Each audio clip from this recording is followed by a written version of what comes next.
Hey folks, Matt from artoftheimage.com. We've had a lot of talk about 4K on cameras.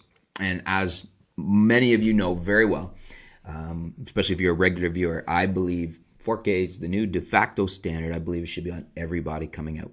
I was disappointed with the Canon 6D Mark II not having 4K, and we've talked about that. But we've had some very interesting response and feedback that I wanted to share with you guys on this issue of 4K. And specifically, not whether or not it should have 4K, but why people prefer it doesn't.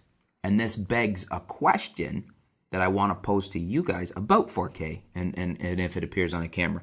So, first comment, we had a few similar ones. So this from YouTube user Sarcastic Savai. Why are you disappointed with no 4K? Giving it 4K would increase its price and it would be a replacement for the 5D Mark IV. Plus, its comparison is not with the Nikon D810, it's priced against the 750. So the whole review is without a budget concern. So the point I want to take away from here is the giving it 4K would increase its price.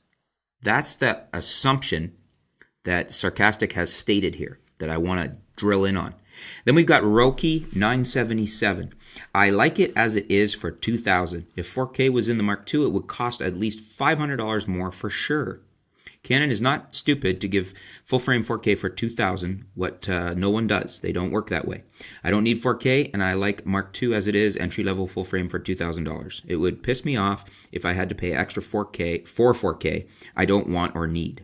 Okay, so Roki, what I want to drill in on here on this comment is, if the 4K was in the Mark II, it would cost at least $500 more for sure.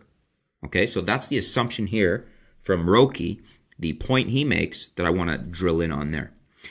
Timothy B writes in and says, people who are crying out about wanting more out of this camera are missing the point. If they add 4K, an extra card slot, frames per second, the camera would be on the same price level as the 5D Mark IV, which would cut out all the people who are the target group for this camera. The initial price that people are whining about is just that, an initial price that will sink after the new release smell is gone. Give it 6 months to drop the $400 it needs to. If you want a video camera, go buy a video dedicated camera. The 62 is for people who want to shoot photos with a full frame and don't want to spend $3,500 for a camera.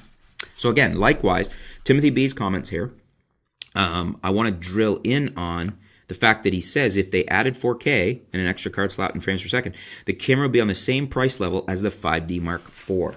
So we've got 3 comments here, and there were actually some more. These were the ones that I just picked out, did not read through them all, that are all making the assumption that the reason Canon didn't put 4K in is it would have cost more. And I guess that's what I want to drill down on here is I disagree.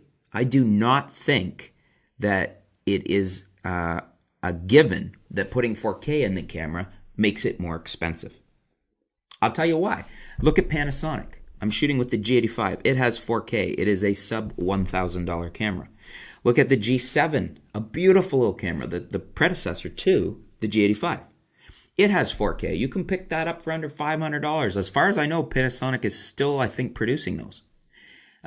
So there's 2 cameras with 4K at a very good price point. Sony's A6300, A6500 cameras at a much lower price point with 4K.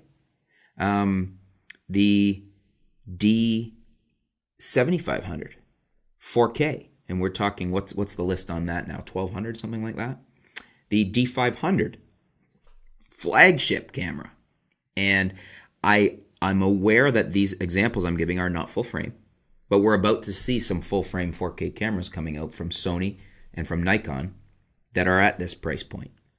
So I think the existence of the APS-C cameras and the Micro Four Thirds cameras at a much lower price point suggests that 4K is not a big adder of cost. In other words, it's not something that inherently needs to bring more expense.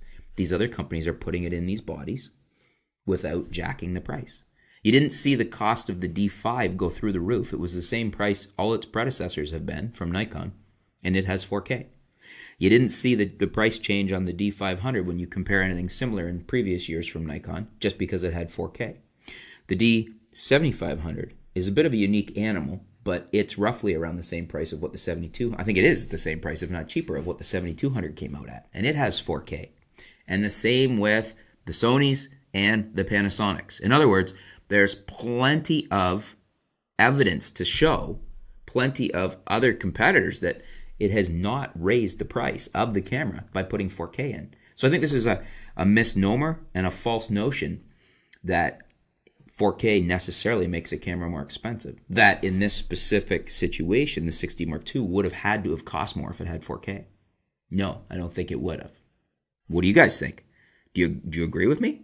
Do you think, especially based on the evidence I'm giving here from other examples of other manufacturers and whatnot, do you agree then that 4K would not have had to increase the price necessarily? And again, that's part of the reason why I was disappointed, because they could have given it to us without an increase in price, and then everyone would have been happy. Or do you disagree with me? Or do you agree with Sarcastic and Roki and Timothy here, where they're saying that it would have been more expensive? If you do disagree, let me know why.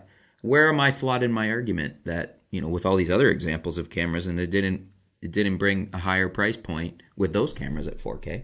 And we're about to see some more full frame cameras come out from Sony and Nikon that aren't going to be at a higher price point, and they will include 4K. So let me know what you guys think. Let me know if you agree or disagree.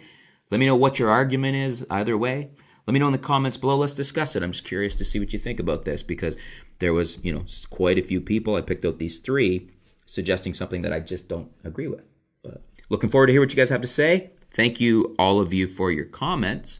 I'm always love to hear differing opinions, and especially well thought out, well argued ones, as I'm looking forward to hearing more now in the comments below. Thanks for tuning in, folks. Stay tuned. We'll be back soon here at artoftheimage.com.